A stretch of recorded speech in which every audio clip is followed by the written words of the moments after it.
Hello, hello, it's your girl Vinchelle here, and I am one of the hosts, producers, and judges of Snatcharella 3000, and it is your Philadelphia's #1 drag and performance competition, and you are watching Sickening Drag Performances. Please like, comment, subscribe, and share. See y'all soon.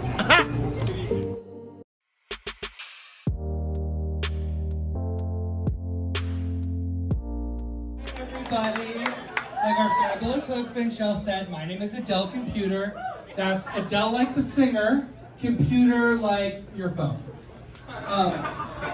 So tonight I want to tell you a story about a friend of mine that put me here simply by being there for me. It's a bit of a diary entry, so stick with me. Picture this, 2015, Brooklyn, the Obama era. Life is good if you're not on the other end of a drone strike.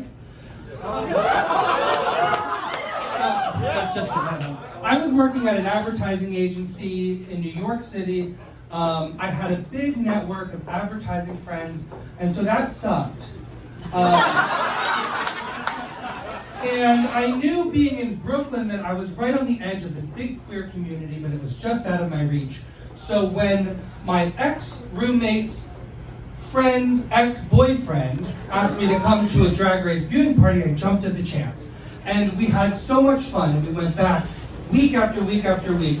And suddenly I was hanging out with this guy outside of viewing parties and on the weekends, and we weren't, suddenly he wasn't a friend of a friend, he was my friend, Scott. And at one of these viewing parties, I won a gift certificate to a drag boutique. And I came back the next week in drag. And Scott was there to tell me I looked terrible. And the week after that, the host queen asked me to perform. And Scott was there to give me my first tips. And then I took to drag, thank you. And the whole time, Scott was there supporting me in the audience. And I know I'm making it sound like he was just my biggest fan, but I was there for him too, you know, through a career change and good boyfriends and bad boyfriends and meals and vacations and tragedies and celebrations.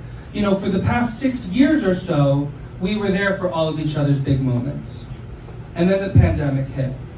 And I lost my job in New York, and Scott, now a nurse practitioner, became classified as an essential worker. Sorry. So eventually we did hung out. We hung out through the pandemic, but it was not enough, and it was not a lot. And eventually I ran out of money, and I had to move home to Philadelphia.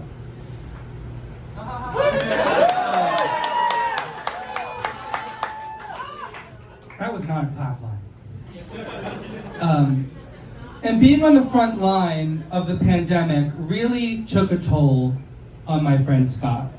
The stress was insurmountable. The isolation was harrowing. And,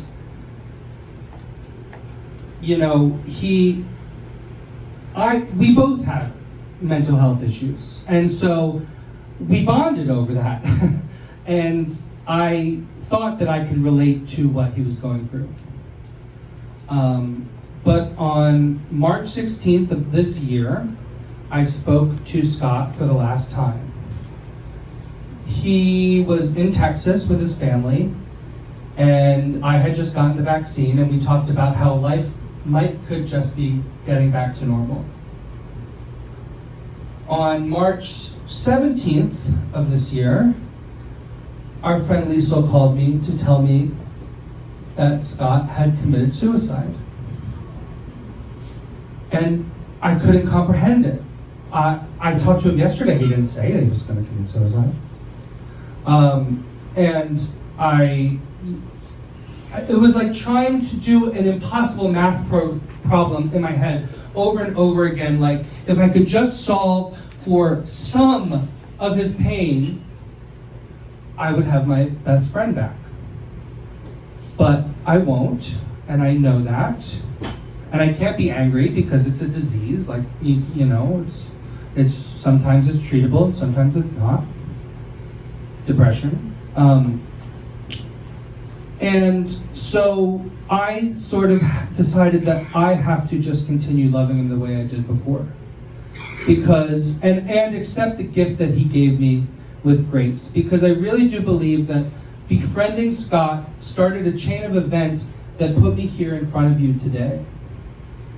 And without him, you know, without his support, there would be no Adele computer. And since he can't be here anymore, he couldn't be here, you know, he just couldn't. I have to be for him. So that's what I wanted to tell you about Scott. Thank you.